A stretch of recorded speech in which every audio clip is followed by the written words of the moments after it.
ටීද එහෙම නැත්නම් කොෆීද දත් වලට වැඩිම හානියක් කරන්නේ. අද කතා කරමු මේ ගැන. ශ්‍රී ලංකාවත් ඇතුළුව තේ සහ කෝපි පරිභෝජනය කරන මිනිස්සු විශාල වශයෙන් ඉන්නවා. මේ පාන වර්ග දෙකම සෞඛ්‍යමය වාසි කිහිපයක් ලබා දුන්නත් මේවා පානය කරන ආකාරය අනුව අපේ මුඛ සෞඛ්‍යයට අහිතකර බලපෑම් ඇති කරන්න පුළුවන්. මේ තේ සහ කෝපි අපේ මුඛ සෞඛ්‍යය ඇති කරන බලපෑම තීරණය කරන ප්‍රධාන සාධක කිහිපයක් තියෙනවා.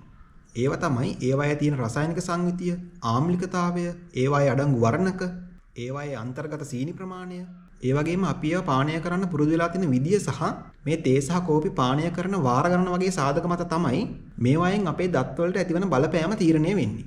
අපි තේරුම් ගන්න ඕනේ ප්‍රධානම කාරණේ තමයි මේ තේ සහ කෝපි දෙකෙන් එකක්වත් ස්වභාවයෙන්ම අපේ දත් වලට හානි කර නැහැ. බොහෝ වෙලාවට මේ හානිය සිද්ධ වෙන්නේ අපි මේවා පානය කරන ආකාරය අනුව.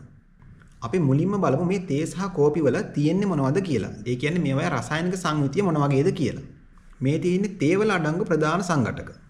අනිත් පැත්තේ තියෙන්නේ කෝපි වල අඩංගු ප්‍රධාන සංඝටක. මෙන්න මේ රසායනික සංඝටක අපේ මුඛයේ පටක වලට සහ අපේ දත්වල මතු පිටට බලපෑම් කරන්න පුළුවන්. හරි, අපි දැන් බලමු මේවා කොහොමද අපේ දත් වලට බලපෑම් කරන්න කියලා. පළවෙනි ප්‍රශ්නය තමයි දත් කහ පාට වීම නැත්නම් දත් කහ වීම. අපි මුලින්ම බලමු තේ වලින් කොහොමද දත් කහ පාට වෙන්නේ කියලා. විශේෂයෙන්ම black tea, ඒ කියන්නේ මේ අපි සාමාන්‍යයෙන් එදිනෙදා භාවිතා කරන තේ අපේ දත්වල මතු පිට වර්ණය වෙනස් කරන්න ප්‍රධාන හේතුවක්. තේ වල මේ ටැනින්ස් කියන රසායනික සංයෝගය විශාල වශයෙන් අන්තර්ගත වෙනවා. මේ ටැනින් වලින් මොකද කරන්නේ? අපේ දතේ පිටතම ස්තරය වන එනමලයට මේ වර්ණක වලට සම්බන්ධ වෙන්න තියෙන හැකියාව වැඩි කරනවා. ඒ වගේම මේ වර්ණක එනමලයට ඒකරාශී වීම නැත්නම් ඇකියුමුලේෂන් එක වැඩි කරනවා. මෙන්න මේ ටැනින් හේතුවක් වෙනවා අපේ දත්වල කහ දුබුරු පාටක් ඇති කරන්න. ඉතින් මේ තත්වයට පත්වෙච්ච රෝගීන් තුල අපිට සායනිකව බලා ගන්න පුළුවන් ලක්ෂණ තමයි දත් කහ පාට වීම, දත් දුබුරු පාට වීම, ඒ වගේම මේ දතේ විදුරු මසට ආසන්න ප්‍රදේශයේ දුබුරු පාට වීම, ඒ වගේම අපේ මේ පිටිපස දත්වල මේ හපන පැත්තේ වර්ණක තැම්පත් වීම වගේ ලක්ෂණ බලා ගන්න පුළුවන්. හරි, දැන් බලමු මේ කොෆි වලින්, කෝපි වලින් කොහොමද මේ දත් කහ පාට වෙන්න බලපාන්නේ කියලා. කොෆි වල අඩංගු වෙන්නේ මේ ක්‍රෝමෝජීන්ස් කියන වර්ණකය. මේ ක්‍රෝමෝජීන්ස් මොකද කරන්නේ? අපේ දතේ මතු පිට ගිහිල්ලා මේක ඇලෙනවා. ඒ වගේම කාලයත් එක්ක වර්ණක එකතු කරනවා. මේ කෝපි නිසා ඇතිවන දත්වල අවපහ ගැනීම සාමාන්‍යයෙන් දුබුරු පාටයි. ඒ වගේම මේක වැඩි කාලයක් තිස්සේ තියෙනවා. කොහොම වුණත් අධ්‍යයනයන්ට අනුව පෙන්නලා දෙනවා මේ black tea කොෆි වලට වඩා දත් කහ පාට කරන්න හේතුවක් වෙනවා කියලා. හරි, අපි ඒ කතා කරේ මේ කොෆි සහ ටී වලින් සිද්ධ වෙන එක ප්‍රශ්නයක්. ඒ තමයි දත් කහ පාට වීම. ඊළඟ එක තමයි මේ ආම්ලිකතාවය සහ එනමලයේ හායනය වීම කියන ප්‍රශ්නේ. අපේ මුඛයේ එහෙම නැත්නම් කටේ ආම්ලිකතාවය වැඩි වුණාම මොකද වෙන්නේ? අපේ දත්වල මේ පිටතම ස්තරය වන එනමලය දිය වෙන්න පටන් ගන්නවා. අපේ මේ එනමලේ හැදිලා තියෙන ප්‍රධාන සංඝටකය තමයි හයිඩ්‍රොක්සි ඇපටයිට් ක්‍රිස්ටල්ස් කියලා කියන්නේ. මේ විදිහට අපේ කටේ ආම්ලිකතාවය වැඩි වුණාම මේ හයිඩ්‍රොක්සි ඇපටයිට් ක්‍රිස්ටල්ස් දිය වෙන්න පටන් ගන්නවා. ඒ විදිහට මේ කනිජ ලවණ හායනය වුණාම මොකද වෙන්නේ? අපේ එනමලය දුර්වල වෙනවා. මේ කෝපි සහ තේ සංසන්දනය කරාම තේ වලට වඩා කෝපි ආම්ලිකතාවයෙන් වැඩි. ඒ කියන්නේ මේ කෝපි වලින් එනමලය හායනය වීමේ අවදානම වැඩි. නමුත් මතක තියාගන්න මේ තේ වලට සාපේක්ෂව කොෆි වල ආම්ලිකතාවය වැඩි වුණාට අපිට වෙළඳ පොලේ දකින්න ලැබෙන මේ පැණි බීම වර්ග නැත්නම් කාබනීකృత පාන වර්ග, සෝඩා වර්ග, විවිධාකාර කෝලා වර්ග මේවට සාපේක්ෂව කෝපි වල ආම්ලිකතාවය අඩුයි. ඒ කියන්නේ මම අර කියපු දේවල් වල ආම්ලිකතාවය ගොඩාක් වැඩි. ඒ නිසා කෝපි වලට වඩා අර වගේ පාන වලින් එනමලට සිදුවෙන හානිය ගොඩක් වැඩි. නමුත් ටී සහ කොෆි සංසන්දනය කරාම වැඩි ආම්ලිකතාවයක් තියෙන කොෆි වලට. ඒ නිසා මේ එනමල් ඉරෝෂන් එහෙම නැත්නම් එනමලේ හායනය වීමට වැඩි අවදානමක් තියෙන්නේ කොෆි පානය කිරීමෙන්. අපි දැන් මේ දත්වල පාට වෙනස් වෙන එක නැත්නම් මේ දත් කහ පාට වෙන එක ගැන කතා කළා. ඒ වගේම එනමලේ හායනය වීම ගැන කතා කළා. අපි දැන් බලමු මේ ඩෙන්ටල් කේරිස් නැත්නම් මේ දත් දි รา යාම සහ දත්වල කුහර ඇතිවීම ගැන. තේ සහ කෝපි කියන දෙක මගින් ඍජුවම දත් දි รา යාමක් සිද්ධ වෙන්නේ නැහැ. මේ විදිහට මේ දත් දි รา යන ප්‍රධානම හේතුව වෙන්නේ මේ දෙකේම අන්තර්ගත වෙන සීනි. අපි බලමු මේ තේ සහ කෝපි වල අන්තර්ගත වෙන සීනි වලින් කොහොමද මේ දත් දි รา යාම සිද්ධ වෙන්නේ කියලා. මේ පාන වර්ග සමග අපේ මුඛයට මේ සීනි ඇතුල් වුණාම අපේ කටේ ඉන්න බැක්ටීරියා මේ සීනි පරිවෘතියට භාජනය කරනවා. ඒ කියන්නේ සරලව කටේ ඉන්න බැක්ටීරියා මේ සීනි කනවා. ඒ විදිහට මේ සීනි පරිභෝජනය කරලා අපේ මේ කටේ ඉන්න බැක්ටීරියා ඕගනික් ඇසිඩ් එහෙම නැත්නම් කාබනික අම්ල නිපදවනවා. මෙන්න මේ අම්ල නිසා මොකද වෙන්නේ? මම අර කලින් විස්තර කළා වගේ අපේ එනමලේ හායනය වෙලා ඩෙන්ටල් කේරිස් එහෙම නැත්නම් දත් දි รา යාම පටන් ගන්නවා. මේ තත්ත්වය නිසා දත් කුහර ඇති වෙන්න පුළුවන්. ඒ නිසා දැන් ඔයාලට පැහැදිලි ඇති මේ ටී සහ කොෆි වලට එකතු කරන සීනි තමයි මෙතන තියෙන ලොකුම ප්‍රශ්නය කියලා. ඊළඟට අපි දැනගන්න ඕනේ වැදගත්ම කාරණාව තමයි මේවා බොන වාර ගණන නැත්නම් frequency of consumption කියලා කියන්නේ. ඇත්තටම ප්‍රමාණයට වඩා වැදගත් වෙන්නේ බොන වාර ගණන. ඒ කියන්නේ අපි විනාඩි 10ක් 15ක් ඇතුළත මේ ටී හෝ කොෆි කෝප්පයක් බොනවට වඩා අපි පැය ගාණක් තිස්සේ පොඩ ගොඩාක් වෙලා මේක බිව්වොත් ඇතිවන අවදානම ගොඩක් වැඩි. ඒක වෙන්නේ කොහොමද කියලා අපි දැන් බලමු. මම අර කලින් විස්තර කළා වගේ මේ සීනි අඩංගු පාන බිව්වහම අපේ කටේ ආම්ලිකතාවය වැඩි වෙනවා. මේ විදිහට අපේ කටේ ආම්ලිකතාවය වැඩි වුණාම අපේ කට නැවත සාමාන්‍ය තත්ත්වයටපත් වෙන්න විනාඩි 30ක් 60ක් වගේ කාලයක් යනවා. ඉතින් ඔයා වැඩි වෙලාවක්, ඒ කියන්නේ පැය ගාණක් තිස්සේ මේ විදිහට චුට්ට බිව්වහම මොකද වෙන්නේ? අර විදිහට අපේ කටේ ආම්ලිකතාවය සාමාන්‍ය තත්ත්වයටපත් වෙන්න ඔය අවස්ථාවක් දෙන්නෙම නැහැ. අපි කියනවා ඇසිඩ් ඇටැක්. එහෙම නැත්නම් මේ ආම්ලික ප්‍රහාර නැවත ඇති වෙනවා කියලා.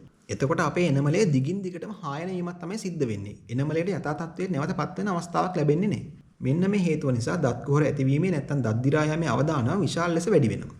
ඒ නිසායි මං කිව්වේ අපි කෙටි වෙලාවක් ඇතුළත මේකක් පානය කරලා ඉවර කරනවට වඩා දීර්ඝ වේලාවක් තිස්සේ පොඩ මේකක් පානය කළොත් අපේ දත් වලට ඇතිවන අවදානම ගොඩක් වැඩි කියලා.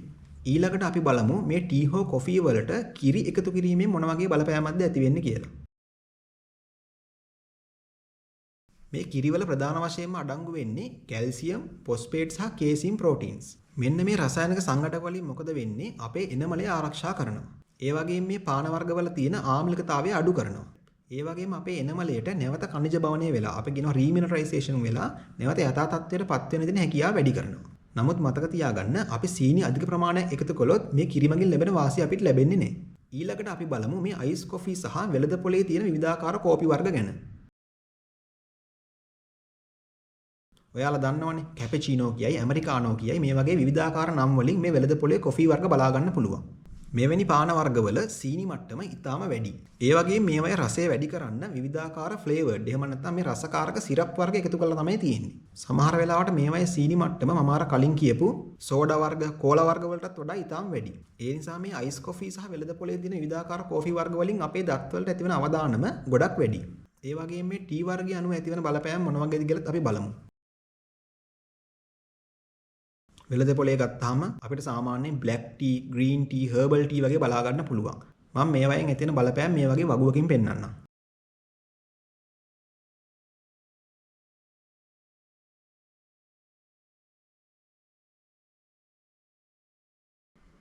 හරි. දැන් එතකොට ඇත්තටම වැඩි හානියක් කරන්නේ කවුද? ටීද, කොෆීද? ඒකට ඇත්තටම සරල පිළිතුරක් දෙන්න බෑ. මොකද මම අර ඔයාලට විස්තර කළා වගේ මේ දත්වල පාට වෙනස් වෙන්නේ නැත්නම් මේ දත් කහ පාට වෙන්න වැඩි හේතුවක් වෙන්නේ ටී, කොෆි වලට වඩා. ඒ වගේම මේ එනමලේ හායනය වෙන්න නැත්නම් මේ එනමල් ඉරෝෂන් වෙන්න වැඩි හේතුවක් වෙන්නේ කොෆි. මොකද කොෆි වල ආම්ලිකතාවය වැඩි ටී වලට වඩා. ඒ වගේම මේ අපේ දත් දිරා යන දත් කුහර ඇති වෙන ප්‍රධාන හේතුවක් වෙන්නේ මේ දෙකෙන් එකක්වත් නෙවෙයි මේවයි අන්තර්ගත වෙන සීනි.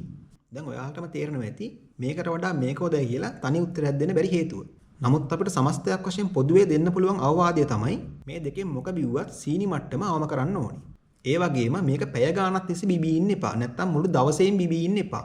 විනාඩි 10ක් 15ක් ඇතුළත පානය කරලා ඉවර කරන්න ඕනේ. ඒ වගේම මේවා පානය කරාට පස්සේ අනිවාර්යෙන් වතුර බොන්න. ඒ කියන්නේ කට හොදට හොදලා දාන්න. ඒ වගේම තවත් වැදගත් කාරණයක් තමයි මේවා පානය කරපු ගමන් මේ කියන්නේ පානය කරලා ඉවර වෙච්ච ගමන්ම දත් මදින්න යන්න එපා. අඩුම ගානේ විනාඩි 30කින්වත් පස්සේ ඕනේ දත් මදින්න. ඒකට හේතුව තමයි අපි මේ තේ සහ කෝපි පානය කළ වහාම මොකද වෙන්නේ අපේ මුඛයේ ආම්ලිකතාවය වැඩි වෙනවනේ. ඒ ආම්ලිකතාවය නිසා අපේ මේ දතේ පිටතම තියෙන ස්තරය වන එනමලය తాවකාලිකව මෘදු වෙනවා. අපි කියන සොෆ්ට් වෙනවා කියලා. මේ විදිහට සොෆ්ට් වෙලා දුර්වල වෙලා තියෙන එනමලය අපි දත් මදින්න ගියොත් එහෙනම් මේ බ්‍රෂ් එකෙන් මදිනකොට එනමලේ ගෙවී යාමේ වේගය වැඩි. මොකද එනමලේ දැනටමත් දුර්වල වෙලා තියෙන්නේ මේ ආම්ලිකතාවය නිසා. ඒ නිසා අපි මොකද්ද කරන්න ඕනේ? සාමාන්‍ය වතුරෙන් කට හොදලා නැත්නම් වතුර ටිකක් බීලා විනාඩි 2කින් පස්සේ විතරනේ අපි දත් මදිනවා නම් දත් මදින්න. එතකොට මෙන්න මේවා තමයි අපිට පොදුවේ දෙන්න පුළුවන් උපදෙස්. ඒ නිසා මේ වීඩියෝ එකෙන් ලබා ගන්න පුළුවන් ප්‍රධානම පණිවිඩය තමයි අපේ ප්‍රධාන හතුරා වෙන්නේ මේ ටීරෝ කොෆි නෙවෙයි. ප්‍රධානම ප්‍රශ්නය වෙන්නේ මේවායේ අන්තර්ගත සීනි, ඒ වගේම අපි මේ දවස පුරා මේක පැය ගානක් තිස්සේ බිබී ඉන්න එක, ඒ වගේම අපි මේ ටී සහ කොෆි පානය කරන වාර ගණන සහ ඊට පස්සේ දත් හොදින් පිරිසිදු නොකිරීම. මෙන්න මේවා තමයි ප්‍රධානම ප්‍රශ්න වෙන්නේ. ඒ නිසා ඔයා ටීරෝ කොෆි බොන එක නවත්තන්න ඕනේ නෑ. ඒ වෙනුවට ඔයා කරන්න ඕනි ඔයා මේක පානය කරන විදිය වෙනස් කරන එක සහ සීනි මට්ටම අඩු කරන එක. එහෙම කරා නම් ඔයාගේ දත්වලට කිසි ප්‍රශ්නයක් වෙන්නේ නැහැ. හරි. ඉතින් මම හිතනවා ඔයාලට මේ ගැන දැන් හොඳ අවබෝධයක් ලැබෙන්නේ නැති කියලා. මීට අමතරව තාමනාර දෙයක් දැනගන්න ඕනි නම් පහලින් කමෙන්ට් එකක් විදිහට දාන්න.